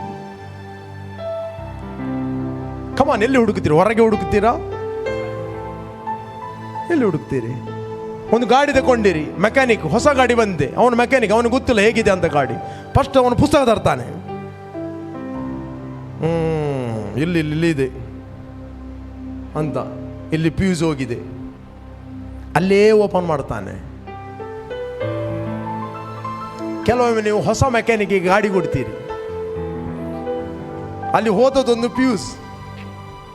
ಅವನು ಪ್ರಾಬ್ಲಮ್ ಹುಡುಕಿ ಹುಡುಕಿ ಹುಡುಕಿ ಹುಡುಕಿ 10,000 ಬಿಲ್ ನಿಮ್ಮ ತಲೆ ಮೇಲೆ ಹಾಕ್ತಾನೆ. ಹೋದದ್ದೇನು? ಒಂದು ಫ್ಯೂಸ್ ಹೋದದ್ದು ಅಷ್ಟೇ. ಅವನು ಪ್ರಾಬ್ಲಮ್ ಹುಡುಕುತ್ತಾನೆ, ಅವನು ಗೊತ್ತಿಲ್ಲ. ಹುಡುಕುವಾಗ ಒಂದು ಡ್ಯಾಮೇಜ್ ಆಗ್ತದೆ. ಆ ಡ್ಯಾಮೇಜ್ ಪ್ಲಸ್ ಮೈನಸ್ ಎಲ್ಲ ನಿಮ್ಮ ಮೇಲೆ. ನೀವು ಹೇಳ್ತೀರಿ, ಅಯ್ಯೋ ಯಾಕಪ್ಪ, ಹೊಸ ಮೆಕ್ಯಾನಿಕ್ ಕಮ್ಮಿಯಲ್ಲಿ ಆಗ್ತಂದು ಕೊಟ್ಟದ್ದು. ನನ್ನ ಒಂದಿನ ಗಾಡಿಯನ್ನು ಇವರಿಗೆ ಕೊಟ್ಟೆ ನಾನು. ಮೈಂಡಲ್ಲೇ ಆಲೋಚನೆ ಮಾಡಿ ಹೋದೆ, 5,000 ಆಗ್ಬೋದು ಈಗ ಅಂತ. ಯಾರು? ಬ್ರದರ್ ಗ್ಲ್ಯಾನ್ನ ಭಾವನಿಗೆ, ರೊನಾಲ್ಡ್. ಅವನು ಗಾಡಿ ಇಟ್ಕೊಂಡ, ಸೀದಾ ಒಳಗೆ ಹೋದ, ಒಂದು ಅರ್ಧ ಗಂಟೆಯಲ್ಲಿ ಬಂದ. ಅದು ಒಂದು ಫ್ಯೂಸ್ ಹೋದದ್ದು ಅಷ್ಟೇ, 150 ರೂಪಾಯಿ ಎಷ್ಟ ಹೇಳಿದ್ದು ಅಷ್ಟೇ. AC problem. ಅವನಿಗೆ ನೋಡುವಾಗ ಗೊತ್ತಾಯ್ತು ಏನು ಪ್ರಾಬ್ಲಮ್ ಅಂತ. ಇವತ್ತು ಅನೇಕರ ಹೊಸ ಮೆಕ್ಯಾನಿಕ್ನ ಹತ್ತಿರ ಹೋಗಿ ಸ್ಪಿರಿಚುವಲ್ ಲೈಫ್ ಕೂಡ ಹಾಳಾಗಿ ಹೋಗಿದೆ.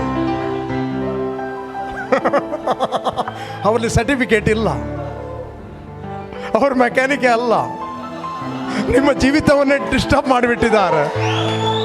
ಏನಾದರೂ ಒಳ್ಳೇದಾಗಲಿ ಅಂತ ಹೋದದ್ದು.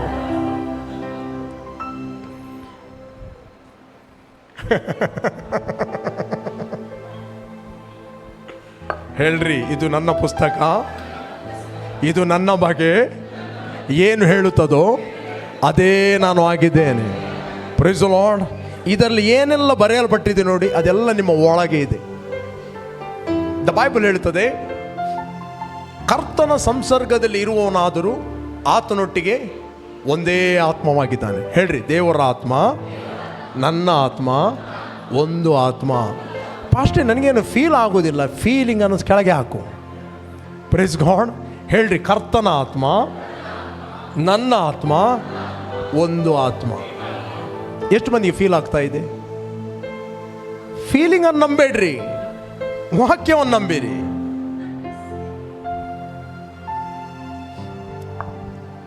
Praise God. ಹೇಳ್ರಿ, ನನ್ನ ಆತ್ಮ, ಕರ್ತನ ಆತ್ಮ, ಒಂದೇ ಆತ್ಮ. ನಿಮ್ಮ ಆತ್ಮ, ವೆನ್ ಯು ಬಾರ್ನ್ ಅಗೇನ್, ಯಾವಾಗ ನೀವು ಹೊಸದಾಗಿ ಹುಟ್ಟಿದ್ದೀರಿ, ನಿಮ್ಮ ಆತ್ಮ ಮತ್ತು ಕರ್ತನ ಆತ್ಮ ಒಂದು ಆತ್ಮವಾಗಿದೆ. ಮೊನ್ನೆ ಒಂದು ಸೇವಕರು ನನಗೆ ಫೋನ್ ಮಾಡಿದರು. ಅವರ ಹೆಸರು ದೊಡ್ಡ ದೊಡ್ಡ ಟೈಟಲ್ ಅಲ್ಲಿದೆ, ಜೋಡಣೆ, ದೊಡ್ಡ ದೊಡ್ಡ ಸೇವಕರೊಟ್ಟಿಗೆ. ಫಾಸ್ಟರ್ ನನಗೆ ಒಂದು ಪ್ರೇಯರ್ ಬೇಕು ಅಂತ ಹೇಳಿದರು. ಓಕೆ ಅಂತ ಹೇಳಿದೆ. ನಾನೀಗ ಫಾಸ್ಟಿಂಗಲ್ಲಿದ್ದೇನೆ. ಗುಡ್, ನಾನು ಫುಲ್ಲು ಪವರ್ನಿಂದ ತುಂಬಲ್ಪಡುವಂತೆ ನನಗೋಸ್ಕರ ಪ್ರಾರ್ಥನೆ ಮಾಡಿರಿ ಅಂತ ಹೇಳಿ ನಾನು ಸಿಂಪಲ್ ಆಗಿ ಮಾತಾಡಿದೆ. ನೀವು ಯಾವ ದಿವಸ ಬಾರ್ನ್ ಅಗೇನ್ ಆಗಿದ್ದೆ ನೋಡಿದೆ, ಆ ದಿವಸ ಫುಲ್ಲು ಪವರ್ ಬಂದಿದೆ ಒಳಗೆ. Simple, right? ಫಸ್ಟ್ ಯಾವ ದಿವಸ ನೀವು ಹೊಸದಾಗಿ ಹುಟ್ಟಿದ್ದೀರಿ, ಪವರ್ಫುಲ್ ಆತ್ಮನಿಗೆ ಪವರ್ಫುಲ್ ಮಕ್ಕಳಾಗಿ ನೀವು ಹುಟ್ಟಿದ್ದೀರಿ. ಹಲ್ಲೆಲೂಯಾ. ಇನ್ನು ಫಾಸ್ಟಿಂಗ್ ಮಾಡಿದಾಗ ನೀನು ಪವರಲ್ಲಿ ತುಂಬಲಿಕ್ಕೆ ಇಲ್ಲ, ಪವರಿಗೆ ಈಲ್ಡ್ ಆಗುವಂಥದ್ದು. ಎಷ್ಟು ಡಿಸೆಪ್ಷನ್! ದೇವರು ನನಗೆ ಫುಲ್ ಪವರ್ ಕೊಡುವಂತೆ. When the Holy Spirit came upon you, you will receive power. ನಿಮಗೆ ಫೀಲ್ ಆಗಲಿ ಫೀಲ್ ಆಗದೆ ಹೋಗಲಿ, ಪವರ್ ನಿಮ್ಮ ಒಳಗಿದೆ. ಪ್ರಾಬ್ಲಮ್ ಏನಂತ ಹೇಳಿದೆ, ನಾವು ಫೀಲಿಂಗ್ ಅಲ್ಲಿ ನಡೆಯುತ್ತೇವೆ. ನಿನ್ನ ಫೀಲಿಂಗ್ ನಿನಗೆ ಹೇಳುವುದಿಲ್ಲ ನಿನ್ನ ಒಳಗೆ ಪವರ್ ಇದೆ ಅಂತ. ನೀನು ನಂಬಬೇಕು. ನಂಬುವವನ ಹೊಟ್ಟೆಯ ಒಳಗಿಂದ ಜೀವಕರವಾದ ನದಿಗಳು ಹರಿಯುತ್ತವೆ. We are not claiming power, we are believing power.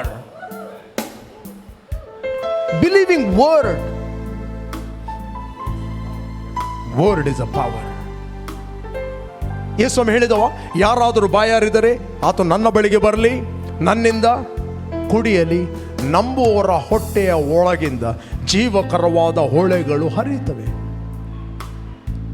ಇದನ್ನು ಆತನು ಕೊಡಲಿಕ್ಕಿರುವ ಪವಿತ್ರಾತ್ಮ ವರದ ಬಗ್ಗೆ ಮಾತಾಡಿದನು ಅಂತ ಬೈಬಲ್ ಹೇಳುತ್ತದೆ. ಈ ವರವು ಇನ್ನೂ ಕೊಡಲ್ಪಡಲಿಲ್ಲ. ಯಾಕೆ? ಯೇಸು ಕ್ರಿಸ್ತನು ಮಹಿಮೆಯ ಪದವಿಗೆ ಹೋಗಲಿಲ್ಲ. 7ನೇ ಅಧ್ಯಾಯ 37ನೇ ವಚನ 38ನೇ ವಚನ ಯೋಹಾನ ಸುವಾರ್ತೆಯಲ್ಲಿ. ಆದರೆ ಯೇಸು ಸ್ವಾಮಿ ಶಿಲುಬೆಯಲ್ಲಿ ಸತ್ತು ರಕ್ತವನ್ನು ಸುರಿಸಿ ಹೂಣಲ್ಪಟ್ಟು 3ನೇ ದಿನ ಪುನರುತ್ತನಾಗಿ 50ಮ ದಿವಸ ವಾಗ್ದಾನ ಮಾಡಿದ ಪವಿತ್ರ ಆತ್ಮನು ತಂದೆಯಿಂದ ಕೇಳಿ ಅದನ್ನು ಸುರಿಸ್ತಾನೆ. ನೀವು ಯಾವಾಗ ಯೇಸುವನ್ನು ಅಂಗೀಕಾರ ಮಾಡಿದ್ದೀರಿ, you are filled with the Holy Spirit. ಇನ್ನು ಚರ್ಚಿನವರು ದೇವರೇ ತುಂಬಿಸು ಅಂತ ಹೇಳುವಂಥದ್ದಲ್ಲ.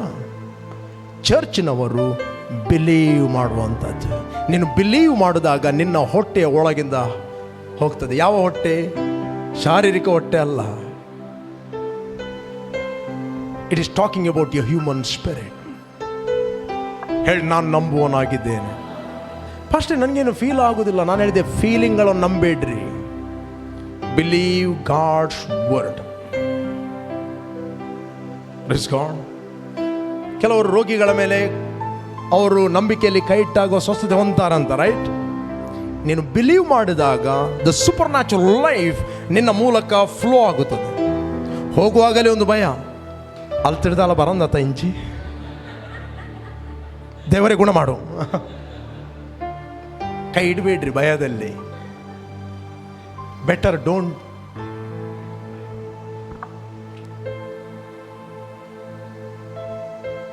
ನೀನು ಕೈ ಇಟ್ಟಾಗ ಭಯಪಟ್ಟರೆ ಅಲ್ಲಿಂದ ಇಲ್ಲಿ ಬರ್ತದೆ, ನಂಬಿದಾಗ ಇಲ್ಲಿಂದ ಅಲ್ಲಿ ಹೋಗ್ತದೆ.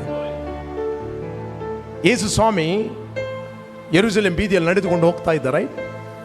ಯೆರೂಸಲೇಮ್ ಬೀದಿಯಲ್ಲಿ ನಡೆದುಕೊಂಡು ಹೋಗುತ್ತಿರುವಾಗ ಒಂದು ರಕ್ತಸ್ರಾವದ ಸ್ತ್ರೀ ಬಂದಳು.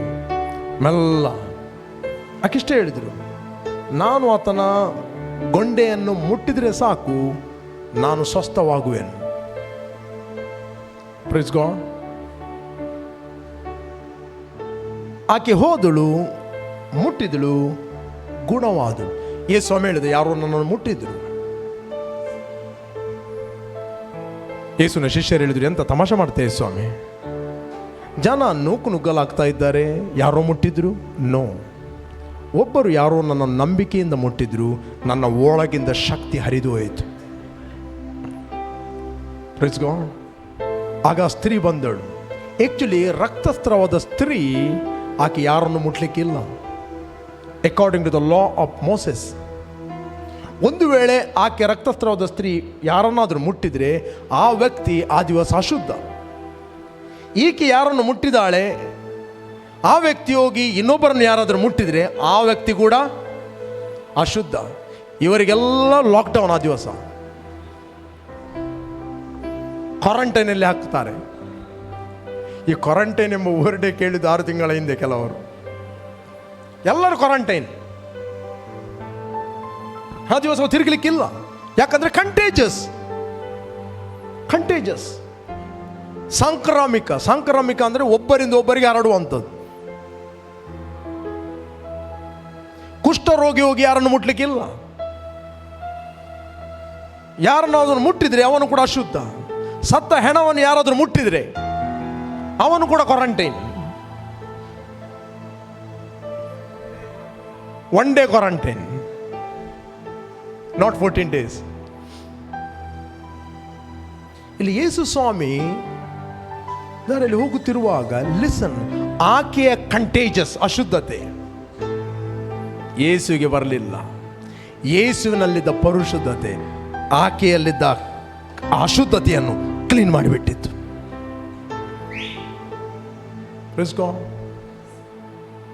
ಯೇಸು ಸ್ವಾಮಿ ಕುಷ್ಠರೋಗಿಯನ್ನು ಮುಟ್ಟಿದ.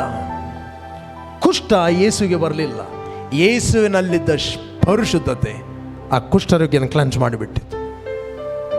ನಿಮಗೆ ಗೊತ್ತಾ, when you born again you are not ordinary people. ಅದಕ್ಕೆ ಯೇಸು ಸ್ವಾಮಿ ಹೇಳಿದ, ನನ್ನ ಹೆಸರಿನಲ್ಲಿ ರೋಗಿಗಳ ಮೇಲೆ ಕೈ ಇಟ್ಟಾಗ ಅವರು ಸ್ವಸ್ಥತೆಯನ್ನು ಹೊಂದುತ್ತಾರೆ. Praise god. ಯೇಸು ಸ್ವಾಮಿ ಹೇಳಿಲ್ಲ ಅವರದ್ದು ಇನ್ಫೆಕ್ಷನ್ ನಿಮಗೆ ಬರ್ತಾ ಅಂತ. ನಾನು 20 ವರ್ಷದಲ್ಲಿ ಎಷ್ಟೋ ಮಂದಿಗೆ ಮುಟ್ಟಿದ್ದೇನೆ, ಕುಷ್ಠರೋಗಿಗಳನ್ನು ಮುಟ್ಟಿ ಪ್ರೇಯರ್ ಮಾಡಿದ್ದೇನೆ.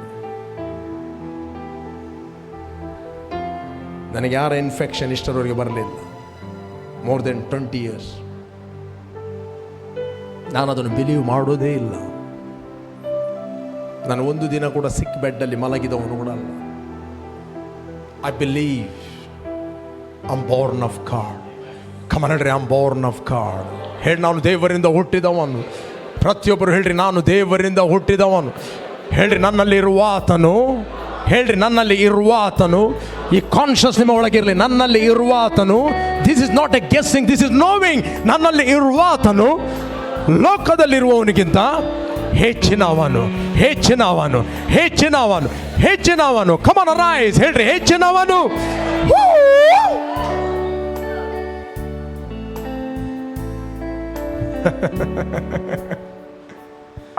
ಹೆಚ್ಚಿನವನು, ಹೆಚ್ಚಿನವನು. ನೋ, ಒಳಗಿಂದ ಹೇಳ್ರಿ, ಹೆಚ್ಚಿನವನು.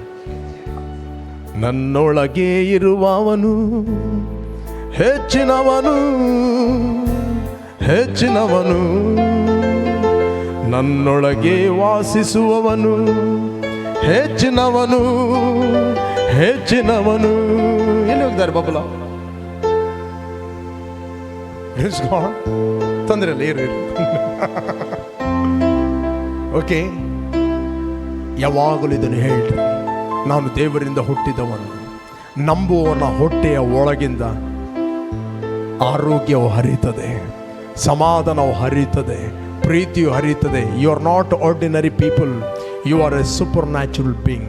When you confess the word of God, your confession will rule over you. ನಿಮ್ಮ ಅರಿಕೆ ನಿಮ್ಮನ್ನು ಆಳುತ್ತದೆ. ಹೇಳ್ರಿ, I am a spirit, I have a soul, I live in this body. ಹೇಳಿ, ನಾನು ಆತ್ಮಸ್ವರೂಪಿ. ನನ್ನ ಆತ್ಮವು ಕರ್ತನ ಆತ್ಮವು ಒಂದು ಆತ್ಮವಾಗಿದೆ. ಪುನಃ ಹೇಳ್ರಿ, ನನ್ನ ಆತ್ಮವು ಕರ್ತನ ಆತ್ಮವು ಒಂದು ಆತ್ಮವಾಗಿದೆ. ಹೇಳಿ, ನಾನು ಜಯಶಾಲಿಗಳಿಗಿಂತ ಜಯಶಾಲಿ. ನಾನು ಕ್ರಿಸ್ತನಲ್ಲಿ ನೂತನ ಸೃಷ್ಟಿಯಾಗಿದ್ದೇನೆ. ಹಳೆಯ ಸಂಗತಿ ಹೋಯಿತು, ಎಲ್ಲವೂ ನೂತನವಾಯಿತು. ಹೇಳ್ರಿ, ನನ್ನ ದೇಹ ನೂತನವಾಗಿದೆ. ನನ್ನ ಬಾಡಿಯಲ್ಲಿರುವ ಎಲ್ಲ ಬ್ಲಡ್ ಸೆಲ್ಗಳು ನೂತನವಾಗಿದೆ. ನನ್ನ ಎಲುಬುಗಳು ನೂತನವಾಗಿದೆ. ನನ್ನ ಬ್ರೈನ್ ನೂತನವಾಗಿದೆ. ನನ್ನ ಚರ್ಮ ನೂತನವಾಗಿದೆ. ಏನು ಮಾತಾಡ್ತೀರಿ, it will affect your body. Praise God. ನಾನು ನಿಮಗೆ ಹೆಲ್ಪ್ ಮಾಡ್ತಾ ಇದ್ದೇನೆ. ನೀವೇನು ಮಾತಾಡುತ್ತೀರಿ, ನದಿಗಳು ನಿಮ್ಮ ನಾಲಿಗೆಯಿಂದ ನಿಮ್ಮ ದೇಹಕ್ಕೆ ಹರಿಯುತ್ತದೆ.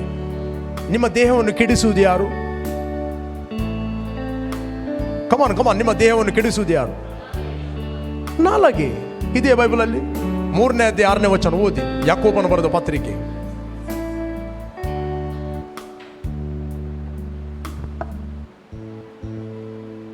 ಹಾಗೆಯೇ ನಾಲಿಗೆಯು ಕೂಡ ಚಿಕ್ಕ ಅಂಗವಾಗಿದ್ದರೂ ದೊಡ್ಡ ಕಾರ್ಯಗಳನ್ನು ಕೊಚ್ಚಿಕೊಳ್ಳುತ್ತದೆ.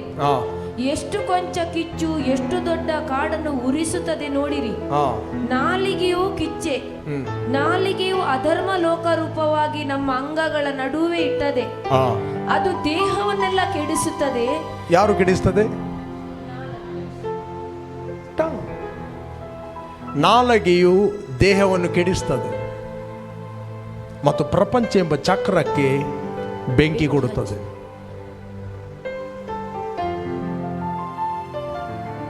ನಿಮ್ಮ ದೇಹವನ್ನು ಕೆಡಿಸುವುದು ರೋಗಗಳಲ್ಲ, ನಿಮ್ಮ ದೇಹವನ್ನು ಕೆಡಿಸುವುದು ನಿಮ್ಮ ನಾಲಿಗೆ. ನೀವು ಹೇಗೆ ನಿಮ್ಮ ದೇಹದ ಬಗ್ಗೆ ಮಾತಾಡುತ್ತೀರಿ, ಹೇಗೆ ನೀವು ಇತರರ ಬಗ್ಗೆ ಮಾತಾಡುತ್ತೀರಿ. If you judge other people without cause, it will manifest in your body. ಕೇಳ್ತಾ ಇದ್ದೀರಾ? ಇತರರ ಬಗ್ಗೆ ಮಾತಾಡುವಾಗ ಬಹಳ ಕೇರ್ಫುಲ್ ಆಗಿರಿ. ಇತರರಿಗೆ ನೀವು ಹರ್ಟ್ ಆಗುವಾಗ ನೀವು ಮಾತಾಡಿದರೆ ಅದರ ಪ್ರಾಬ್ಲಮ್ ನಿಮ್ಮ ದೇಹದಲ್ಲಿ ಮ್ಯಾನಿಫೆಸ್ಟ್ ಆಗುತ್ತದೆ. Walk in love. Praise God. 2-3 ಜನ ಕೇಳ್ರಿ, ವಾಕ್ ಇನ್ ಲವ್. ಪ್ರೀತಿಯಲ್ಲಿ ನಡೆಯಿರಿ. ನಮಗೆ ಮಾತಾಡಲಿಕ್ಕೆ ಬಹಳ ಈಸಿ ಇನ್ನೊಬ್ಬರ ಬಗ್ಗೆ. ತೀರ್ಪು ಮಾಡಬೇಡ್ರಿ, ನಿಮಗೆ ತೀರ್ಪು ಆಗುವುದಿಲ್ಲ. Don't judge anyone. ಅವನು ಯಾಕೆ ಕಾಯಿಲೆಯಲ್ಲಿ ಬಿದ್ದ, ಇಷ್ಟು ಪ್ರಾರ್ಥನೆ ಮಾಡ್ತಾ ಇದ್ದ? ನಾನು ಸಣ್ಣ ಇರುವಾಗ ಒಂದು ಸಹೋದರಿ ಪ್ರಾರ್ಥನೆಗೆ ಬರ್ತಾ ಇದ್ದಳು. ನಾನು ಮೊದಲು ಕೂಡ ಹೇಳಿದೆ, ಪ್ರಾರ್ಥನೆ ಬರುವಾಗ ಆಕೆಯ ಮಗನಿಗೆ ಈ ಹಿರ್ನಿ ಪ್ರಾಬ್ಲಮ್ ಏನು ಹೇಳ್ತಾರೆ, ಎಲ್ಲಿ ಪ್ರಾಬ್ಲಮ್ ಸ್ಟಾರ್ಟ್ ಆಯಿತು. ಒಂದು ಕುಟುಂಬದವರು ಕೇಳಿದ್ರು, ನೀವು ಇಷ್ಟು ಪ್ರಾರ್ಥನೆಗೆ ಹೋಗ್ತೀರಿ, ನಿಮ್ಮ ಮಗನಿಗೆ ಯಾಕೆ ಹೀಗೆಲ್ಲ ಆಗುವಂಥದ್ದು?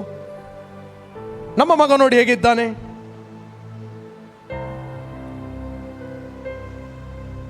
ನಾನು ಹೇಳಿದೆ ರಿಲ್ಯಾಕ್ಸ್. ಅವರು ಬಹಳ ಹರ್ಟ್ ಆಗಿ ಕೂಗಿಕೊಂಡು ನನ್ನ ಹತ್ತಿರ ಬಂದರು. ಮಗನನ್ನು ಕರ್ಕೊಂಡು ಬಂದರು. ಮಗನಿಗೆ ನಾನು ಪ್ರೇಯರ್ ಮಾಡಿದೆ. ಅವನಿಗೆ ಡಾಕ್ಟರ್ ಹೇಳಿದರು ಸರ್ಜರಿ ಆಗಬೇಕಂತ. ಇಮಿಡಿಯೇಟ್ಲಿ ಹೀಲ್ ಆದ. Surgery cancel. ನಾನು ಒಂದು ಮಾತು ಹೇಳಿದೆ, ಪಾಪ ಆ ಹೆಂಗಸು ನಿಮಗೆ ಹರ್ಟ್ ಆಗುವಾಗೆ ಮಾತಾಡಿದರು. ಪಾಪ ಅವರು ರಾಂಗ್ ಬೀಜವನ್ನು ಬಿತ್ತಿದ್ರು ಅವನ ಮಗನಿಗೋಸ್ಕರ. ಎಕ್ಸಾಕ್ಟ್ 6 months ಅವನೊಂದು ಜಾಬಿಗೆ ಹೋಗಿದ್ದ. ಸೇಮ್ ಪ್ರಾಬ್ಲಮ್ನಿಂದ ಅವನು ರಿಟರ್ನ್ ಬಂದ. ಅವನಿಗೆ ಸರ್ಜರಿ ಆಯಿತು. Exact 6 months. ಈಕೆ ಯಾವ ಪ್ರಾಬ್ಲಮ್ನ ನಿಮಿತ್ತವಾಗಿ ಆ ಸ್ತ್ರೀಯನ್ನು ಖಂಡಿಸಿದಳೋ, ಎಕ್ಸಾಕ್ಟ್ 6 monthsನಿಂದ ಇವನು ಪ್ರೇಯರ್ ಮಾಡಿದ, ಇವನು ಹೀಲ್ ಆದ. ಆದರೆ ಆಕೆಯ ಮಗ ಸರ್ಜರಿಗೆ ಹೋದ. ಅದರಂತೆ ಕೆಲಸ ಕೂಡ ಹೋಯಿತು. Don't judge anyone. Be careful how you judge. Praise God. Quick ಆಗಿ ಯಾರನ್ನು ಜಡ್ಜ್ ಮಾಡಬೇಡ್ರಿ. ಜಾನ್ ಪಾಸ್ಟರ್ ಹೇಳ್ತಾ ಇದ್ದರು ಸ್ಟಾರ್ಟಿಂಗ್, ಅವರು ಸಭೆಗೆ ಹೋಗ್ತಾ ಇದ್ದರು. ಪಾಸ್ಟ್ರಿಗೆ ಒಂದು ಸೊಂಟ ನೋವು ಬಂತು. ಅವ್ರು ಪಾಸ್ಟ್ರು ಅದರಿಗಿಂಚವು ಸೊಂಟವೇನು ವರ್ಪಿನಿ.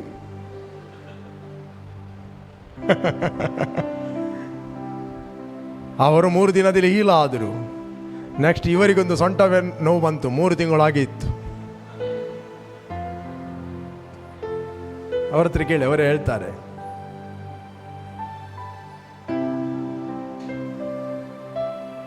ಅದರಲ್ಲಿ ಅವರು ಪಾಠ ಕಲಿತರು, ನಾವು ಯಾರನ್ನು ಜಡ್ಜ್ ಮಾಡುವುದಲ್ಲ ಅಂತ. Praise God. ಇದನ್ನು ಯಾಕೆ ಹೇಳಿದ್ದಂತ ಹೇಳಿದರೆ, ಒಬ್ಬರು ಮಾಡಿದ ಮಿಸ್ಟೇಕ್, ನಾವು ಮಾಡಿದ ಮಿಸ್ಟೇಕ್, ನಾವು ಮಿಸ್ಟೇಕ್ ಮಾಡಿ ಸಫರ್ ಆದದ್ದು, ನೀವು ಸಫರ್ ಆಗಬಾರದು. ಅದಕ್ಕೆ ಬೇರೆ ಯಾವುದಕ್ಕಲ್ಲ. Praise god.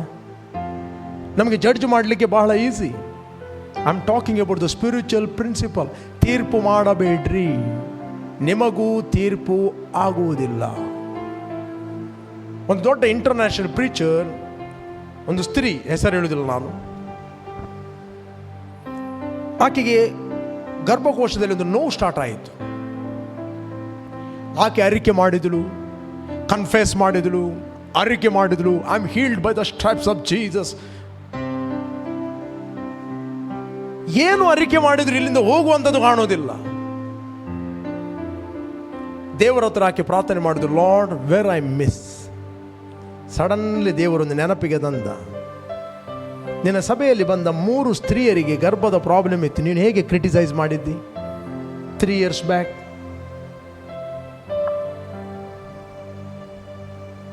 Lord I am very sorry, ನಾನು ಇನ್ನು ಮುಂದೆ ತೀರ್ಪು ಮಾಡೋದಿಲ್ಲ. ಮೂಮೆಂಟ್ ಆಕೆ ರಿಪೆಂಟ್ ಆದಳು, ನೋಬಿಟ್ಟು ಹೋಯ್ತು.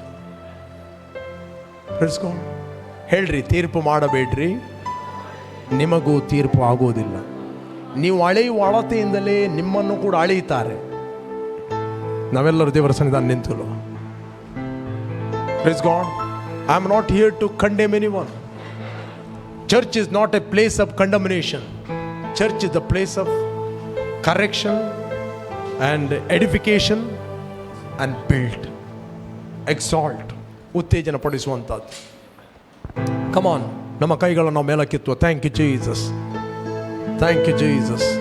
Lord, we worship you, glorify your name, O God. We magnify your name.